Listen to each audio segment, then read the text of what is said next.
कहानी की शुरुआत होती है बीहड़ रेगिस्तान, दूर दूर तक किसी का नामो निशान नहीं है। इस बीच हम यूनुस नाम के आदमी को देखते हैं जो बहुत ही जल्दी में है। वो बार बार पीछे भी देख रहा है, शायद उसका कोई पीछे कर रहा है, शायद उसे किसी बात की फिक्र है। इसीलिए वो अपनी कार को एक पहाड़ के नीचे रोकता है और फौरन एक बैग को लेकर ऊपर उसी पहाड़ पर चढ़ना शुरू करता है, जहाँ वो एक कुल्हाड़ी से गड्ढा खोदकर उसी में वो बैग डाल देता है। यहाँ हम उस बैग की हल्की सी झलक देख पाते हैं, शायद उसमें डॉलर थे, लेकिन कंफर्म बता नहीं सकते। खैर वो उसको वहीं गाड़ कर नीचे उतर आता है और कार को लेकर जाने लगता है। पर इतने में वहां पर पुलिस आ जाती है जो उसे बहुत देर से फॉलो कर रही थी। दरअसल दोस्तों उसने बैंक को लूटा था, इसीलिए उसे पुलिस अपने साथ ले जाती है और 3 साल की सजा सुनाई जाती है।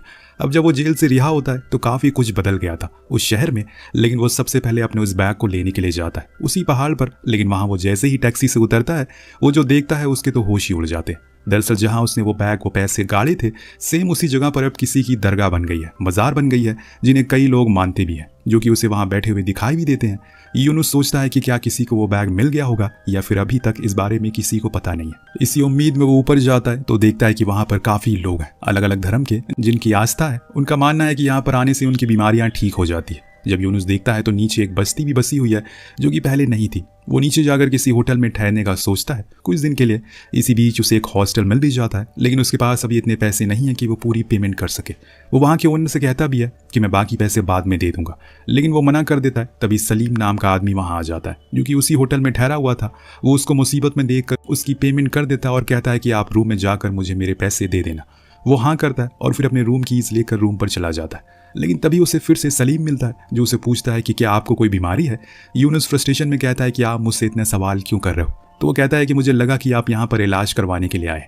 तो यूनुस कहता है कि ऐसा कुछ नहीं है, मैं एकदम ठीक हूँ, असल में मैं कुछ ढूंढ रहा हूँ। जो सुनकर वो कहता है कि ओ, मुझे तो पता ही नहीं था कि आप वैज्ञानिक हैं। जो सुनकर वो उसकी हाँ में हाँ मिला देता है फिलहाल के लिए। दूसरी तरफ हम बाप और बेटे को देखते हैं जो कि इसी टाउन में रहकर खेती का काम करते हैं। हसन अपने पिता सलमान के पास आकर उनसे कहता है कि चलिए खाना खा लेते हैं। तभी उनकी नज़र बैग पर पड़ती है, जिसे देखकर वो पूछते हैं कि ये कहाँ से मिला तुम्हें। वो बताता है कि ये मेरे दोस्त ने दिया है क्योंकि अब वो इस गांव को छोड़कर जा रहा है। ये सुनकर उसके पिता वापस खेत की ओर चले जाते हैं और कहते हैं कि थोड़ी देर में घर वो आ जाएंगे। इसके बाद हम उसी पहाड़ के नीचे एक और टैक्सी को रुकते हुए देखते हैं, जिसमें से एक कलाम नाम का आदमी बाहर आता है। वो भी उस मज़ार को देखने लगता है, जिसके बाद उस गांव की ओर चला जाता है और एक क्लिनिक के बाहर रुकता है क्योंकि वो एक डॉक्टर है और उसकी गवर्नमेंट पोस्टिंग यहीं पर हुई है। अंदर से एक बूढ़ा आदमी निकलता है जो उसे अंदर आने को बोलता है। उससे कहता है कि हम लोग आपका ही इंतजार कर रहे थे। इसके बाद वो उसका रूम दिखा देता है, जो देखकर कलाम कुछ खास खुश नहीं था क्योंकि वो बहुत छोटा था और गंदा भी था। वहीं देर रात मज़ार के बाहर कोई बंदा एक कुत्ते के साथ बैठा हुआ था, शायद वो उसकी रखवाली कर रहा है। जो देखकर यूनुस पीछे वाले रास्ते से उस पहाड़ पर चढ़ता है, लेकिन इस बीच कोई और अनजान आदमी भी उस पहाड़ पर आ जाता है, जो कि असल में उन सिक्कों को चुराने के लिए आया था जो कि लोगों ने यहाँ पर चढ़ाए थे। लेकिन इतने में वहां पर यूनुस आ गया था, जिसको लगता है कि यही वो बंदा है जो यहाँ की रखवाली कर रहा है। इसीलिए वो उसके सर पर वार करता है, लेकिन ऐसे में वो तो चोर था जो असल में बंदा वो पीछे से उसकी चीख सुनकर आने लगता है। इसीलिए यूनुस फौरन नीचे उतरने लगता है और सुबह हम देखते हैं कि हसन के पिता सलमान उससे कहते हैं कि मैंने रेडियो पर सुना था कि इस बार ये बादल हमारे गाँव की ओर आ रहे हैं, शायद बारिश होने वाली है। तो वो कहता है कि आप तो ये हर बारिश सुनते हैं और इस बात को अब 10 साल हो गए, तब से बारिश हो ही नहीं रही है। मुझे तो लगता है कि ये जगह ही मनहूस है, हमें यहाँ से चले जाना चाहिए। मेरे सारे दोस्त भी यहाँ से चले गए हैं। पर सलमान कुछ नहीं कहते। उधर मज़ार की रखवाली करने वाला आदमी अजीज अपनी बेटी को उसके काम पर भेज देता है क्योंकि अब उसका काम खत्म हो चुका है। वहीं यूनुस जो कि एक नाई की दुकान पर जाता है, जहाँ पर उसे सलीम दिख जाता है, वही आदमी जिसने उसको होटल के पैसे दिए थे। दूसरे देखकर वहीं बैठे हुए लोगों को बताता है कि ये वैज्ञानिक है, यहाँ पर कुछ ढूंढने के लिए आए हैं। जो सुनकर सैलून वाला बोलता है पहले आप आ जाइए क्योंकि आप तो ज़्यादा बिजी होंगे। देन वो बात करते करते उसके बाल काटना शुरू करता है।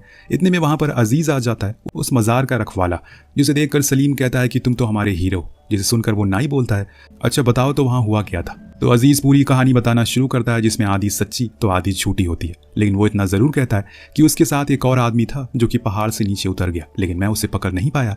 जो आदमी पैसे चुरा रहा है उसको मैंने बहुत मारा। जो सुनकर सभी उसकी तारीफ करते हैं। इस बीच यूनुस बाहर आकर किसी को कॉल करके कहता है कि तुम यहाँ पर आ जाओ, मुझे तुम्हारी ज़रूरत है। वहाँ कलाम आज तैयार होकर क्लिनिक पर बैठ जाता है क्योंकि आज उसका पहला दिन है। यहाँ पर कुछ ही देर में उसकी पहली पेशेंट भी आती है जो उसको देखकर मुस्कुराती रहती है। तब कलाम उनसे पूछता है कि आपको क्या हुआ है। वो बताती है कि उनके सर में दर्द है पिछले 20 सालों से, जिसके लिए वो बूढ़ा आदमी जो कि उसका असिस्टेंट है वो उन्हें एक पीले कलर की टैबलेट देता है और जाने को कहता है। दिन दूसरी पेशेंट आती है, वो भी लेडी थी, जिनकी बीमारी ये थी कि उन्हें सिर्फ मंडे और फ्राइडे को ही खांसी आती है। अब ये सुनकर कलाम हैरान था कि ऐसा कैसे हो सकता है।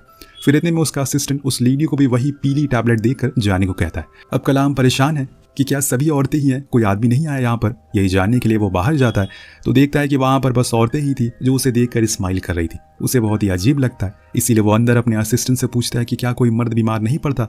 तब वो बताता है कि जो भी बीमार होते हैं वो उस मज़ार पर जाकर ठीक हो जाते हैं। ये सारी औरतें बस यहाँ पर टाइम पास करने के लिए आई हैं, क्योंकि अभी यहाँ पर कोई भी डॉक्टर नहीं आया। आपसे पहले ये सुनकर कलाम का सर घूम जाता और उससे बहुत ही गुस्सा आता है, क्योंकि वो तो अपनी प्रैक्टिस के लिए यहाँ पर आया था ताकि वो एक अच्छा डॉक्टर बने, लेकिन यहाँ तो उसके साथ मोह मोह हो गया। अब उसे कुछ समझ नहीं आ रहा। इसके बाद हम हसन को देखते हैं जो अपने पिता से कहता है कि मुझे यहाँ पर नहीं रहना, मेरा दम घुटता है। तो वो कहते हैं कि ठीक है चले जाओ, लेकिन याद रखना कि तुम अपनी ज़मीन को धोखा दे रहे हो। तो हसन बोलता है कि आप भी चलो, लेकिन सलमान अपना मुंह फेर लेता है, यानी कि वो उसकी ना है। अब एक रात हम फिर से यूनुस को देखते हैं, उसका दोस्त भी यहाँ आ गया है। दोनों आज पूरे प्लान के साथ आए हुए हैं उस बैग को निकालने के लिए, क्योंकि अब बहुत दिन हो गए। लेकिन यूनुस देखता है कि उसका दोस्त पहले ही चढ़ाई कर रहा है उस पहाड़ पर, इसीलिए वो उसे कॉल करके कहता है कि अभी मत चलो। पर वो बताता है कि मैं तो अभी भी वहीं बैठा हूँ जहाँ तुमने बोला था, यानी कि दोस्तों वो कोई और इंसान है। और इसी बीच अजीज टॉयलेट के लिए चला जाता है तो यूनुस जाकर उसकी रोटी को बदल देता है और खुद की बेहोशी वाली रोटी वहां रख देता है और नीचे आ जाता है। इतने में वो दूसरा आदमी भी ऊपर चढ़ जाता है और उस मज़ार के बोट को चुरा लेता है। जब अजीज वापस लौटता है तो देखता है कि वहां पर बोट की चोरी हो गई है, इसीलिए वो तुरंत पुलिस को कॉल कर देता है, जो कि यूनुस देख लेता है और अपने दोस्त को यह प्लान कैंसिल करने को कहता है, क्योंकि उसने पुलिस को कॉल कर दिया है। अब इसके बाद अजीज उस रोटी को खाना शुरू करता है और खुद के कुत्ते को भी खिलाता है, जिसके कुछ देर बाद दोनों ही बेहोश हो जाते हैं। उधर हम कलाम को देखते हैं जो कि टीवी पर एक ही चैनल को देखते देखते बोर हो गया है, इसीलिए वो अपने असिस्टेंट के पास जाता है जिसने काले कपड़े पहन रखे। जो देखकर वो पूछता है कि तुम ये काले कपड़े क्यों पहन रखे। तब वो उसे अंदर आने को कहता है, जहाँ कलाम उस मज़ार का बोर्ड उसके बेड पर देखता है, जिससे वो समझ जाता है कि असल में पुलिस किस लिए आई थी। लेकिन वो उसे भरोसा दिलाता है कि वो किसी को कुछ नहीं बताएगा। तब उसका असिस्टेंट कहता है कि मैं अपनी ज़िंदगी से बोर हो गया हूँ, इसीलिए मैं आज टेस्ट करने चला गया। जो गार्ड वहाँ पर है वो कितना सतर्क बैठा है, लेकिन वो तो एक बूढ़े आदमी से भी हार गया। जो सुनकर कलाम हंसने लगता है और खुद ही मन सोचता है कि यार वो कहाँ आ गया, किस जगह पर सरकार ने उसे भेज दिया। वेल अगले दिन अब जब अजीज शेविंग के लिए जाता है तो सभी बंदे उसकी ओर पिछली बारी जितनी खुशी से देख रहे थे इस बारी उतने ही गुस्से से देखते हैं। उधर सलमान अपने एक दोस्त को लेकर खेत में जाता है और कहता है कि उन्हें अब गॉड से प्रे करना होगा, तभी यहाँ पर बारिश होगी, क्योंकि वो हमसे किसी बात पर बहुत नाराज है। इधर जब यूनुस का पार्टनर सैले ऊपर मज़ार पर जाता है तो देखता है कि वहां पर एक औरत अपनी माँ के पैरों में उसी सिक्के वाले बाउल का पानी लगा रही है, जिससे वो फिर से चलना शुरू कर दे। ये देखकर सैले को लगता है कि जरूर ये कोई चमत्कारी मज़ार होगी, तभी लोग इसे इतना मानते हैं। वापस आकर यूनुस सैले से कहता है कि हमें कुछ करना होगा वरना बहुत देर हो जाएगी। जब सैले पूछता है कि क्या ये सच है कि तुमने वहीं पर वो पैसे गाले थे, क्योंकि लोगों का मानना है कि वहां पर किसी सेंट की कब्र है और उन्होंने चमत्कार होते हुए भी देखा है। तो वो कहता है कि ऐसा कुछ नहीं है, वहां कोई चमत्कार नहीं होता, ये सब लोगों की खुद की बनाई हुई कहानियां हैं। वहां बस मेरा पैसा है, हमें बस उस अजीज और उसके कुत्ते का कुछ करना होगा। तब सैले कहता है कि क्यों ना हम उन दोनों को मार दें। तो यूनुस कहता है कि जिससे कि पुलिस हमें सबसे पहले आकर पकड़ लेगी, जैसे हमारा रिकॉर्ड है, ये सबसे बड़ी बेवकूफ़ी होगी, हमें दिमाग से काम लेना होगा। लेकिन अगले दिन सैले जब अपनी कार में होता है तो देखता है कि वहां पर अजीज का बेटा अपनी बकरियों को चला रहा है, उसके पीछे पीछे उसका कुत्ता भी है, इसीलिए वो बिना देरी किए उसके ऊपर कार को चढ़ा देता है। अब पूरा गांव ये खबर सुनकर दुखी हो जाता है और अजीज के पास उस कुत्ते को लेकर आता है, जो देखकर वो बहुत ज्यादा गुस्से में आ जाता है और अपने बेटे को एक जोरदार थप्पड़ मारता है। लेकिन सब लोग कहते हैं कि इसमें इसकी कोई गलती नहीं है, एक कार इसके ऊपर चढ़ गई। इतने में एक आदमी कहता है कि हमें इसको क्लिनिक लेकर जाना चाहिए, इसलिए सब कलाम के पास पहुंचते हैं जो उसका इलाज करना शुरू करता है। जब यूनुस को पता चलता है तो सैले को वो बहुत सुनाता है और कहता है कि तुमने ये बहुत गलत किया, अब पूरा गांव अलर्ट हो जाएगा, क्योंकि पहले ही 2 बार मज़ार में चोरी हो चुकी है। तो वो सैले कहता है कि मैं उस कार को छुपा दिया है, किसी ने भी मुझे ऐसा करते हुए नहीं देखा, इसीलिए तुम टेंशन मत लो। दूसरी ओर क्लिनिक में कलाम अजीज को बुलाकर बताता है कि मैंने इसकी जान बचा ली है, लेकिन इसके सिर्फ 2 ही दांत बचे हुए हैं, इसीलिए अब इसको कोई भी कड़ी चीज़ मत खिलाना, इसको थोड़ा आराम करने देना। अजीज हाँ कहता है और फिर उसको लेकर वहां से घर आ जाता है। सीन कट होता है और हम हसन को देखते हैं जो अपने पिता के साथ खेत में बैठा था। तभी उसके सामने से सलमान का एक पुराना दोस्त इस गांव को छोड़कर जा रहा है। हसन उनसे मिलने जाता है, लेकिन सलमान अपनी नज़रें फेर लेता है, क्योंकि उसे ये नहीं पसंद कि कोई भी इस गांव को छोड़कर जाए। उनके जाने के बाद वो अपने बेटे से कहता है, पहले यहाँ पर बारिश होती थी, लेकिन जब से उस सेंट की कब्र मिली है मानो पूरे गांव में मनहूसियत फैल गई है। जो सुनकर हसन कहता है कि आप अपनी गलती किसी और पर थोप नहीं सकते। उधर रात में फिर से यूनुस और सैले दोनों ही मज़ार पर जाने की तैयारी में लग जाते हैं। इतने में वो देखते हैं कि जो उस दिन मज़ार पर एक लेडी अपने पैरों को पानी से धुल रही थी, वो आज खुद ही व्हील चेयर पकड़कर चल रही है। जो देखकर सैले सबसे ज़्यादा हैरान था, लेकिन उन्हें देर हो रही थी, इसीलिए वो निकल पड़ते हैं और देखते हैं कि आज अजीज अकेले है। लेकिन आज सैले कहता है कि उसे कुछ ठीक नहीं लग रहा है, उन्हें कल आना चाहिए। लेकिन यूनुस ऊपर जाने की जिद करता है, पर वो फिर उसे रोकता है और कहता है कि आज कुछ ठीक सा नहीं लग रहा है, हम कल आते हैं। वो मान जाता है और घर लौट जाता है।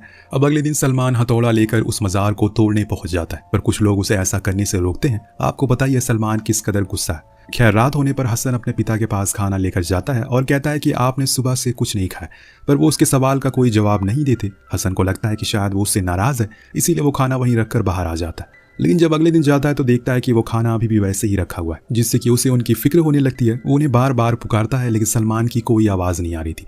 हसन को लगता है कि शायद ये अपने दोस्त को याद कर रहे होंगे, इसीलिए वो उसी दिन उनके गाँव जाकर उन्हें सब बताता है और फिर उनके साथ अपने घर की ओर आने लगता है। पर उनका दोस्त भी सलमान की हालत को देखकर समझ नहीं पाता असल में उन्हें क्या हुआ है। आगे हम देखते हैं कि अजीज उसी नाई के पास जाकर कहता है कि उसे उसकी मदद चाहिए। असल में उसने अपने कुत्ते के दांत लगवाने हैं, तो वो कहता है कि मैं बस सोने के दांत ही लगाता हूँ। तो अजीज कहता है कि ठीक है, मैं पैसे का इंतजाम कर दूंगा, बाकी तुम उन दांतों को बना दो, फिर हम डॉक्टर से उसे लगवा देंगे। वो मान जाता और उसी रात वो अपने डॉग के कुछ टूटे हुए दांत और पैसे लेकर उस नाई के घर पहुंचता है, लेकिन उसमें कुछ पैसे कम थे, इसीलिए वो कहता है कि वो उन्हें कुछ ही दिन में अपनी जमीन बेचकर लौटा देगा। देन कुछ दिन बाद वो नाई उन सोने के दांतों को बना देता है, जिसे लेकर वो डॉक्टर के पास जाता है। अब डॉक्टर कलाम उसे लगा देते हैं और ये चीज़ जब गाँव वाले देखते हैं तो वो कलाम की बहुत तारीफ करते हैं, उस डॉग की भी। ऐसे ही एक दिन अजीज अपने कुत्ते को घर के बाहर बांधकर सोने के लिए चला जाता है, और उसे लगता है कि अगर किसी ने उन सोने के दांतों को चक्कर उसके कुत्ते को फिर से कुछ कर दिया तो क्या होगा, इसीलिए वो उसे अंदर भेजकर खुद ही रखवाली करने लगता है।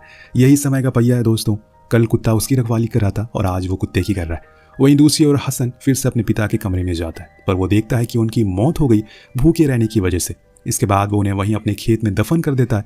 एक दिन यूनुस और बहुत उदास हो जाता है। एक दिन यूनुस देखता है कि मज़ार पर कोई भी पहरेदारी के लिए नहीं है, यही सही मौका है, इसीलिए वो ऊपर जाता है। लेकिन तभी बिजलियां कड़कना शुरू हो जाती है, जिससे उसे डर लगने लग गया था, इसीलिए वो वापस नीचे आ जाता है और कहता है कि हम कल आएंगे। और इसी तरह से एक एक दिन निकलता जा रहा था। अब अगले दिन सुबह हसन अपना घर बंद करके गाँव छोड़कर जाने की तैयारी में था।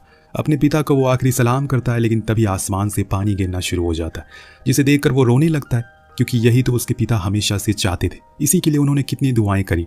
आखिरकार बारिश हो ही गई, वो अपने घर वापस लौट आता और शायद ऊपर वाला भी उसे रोकना चाह रहा हो।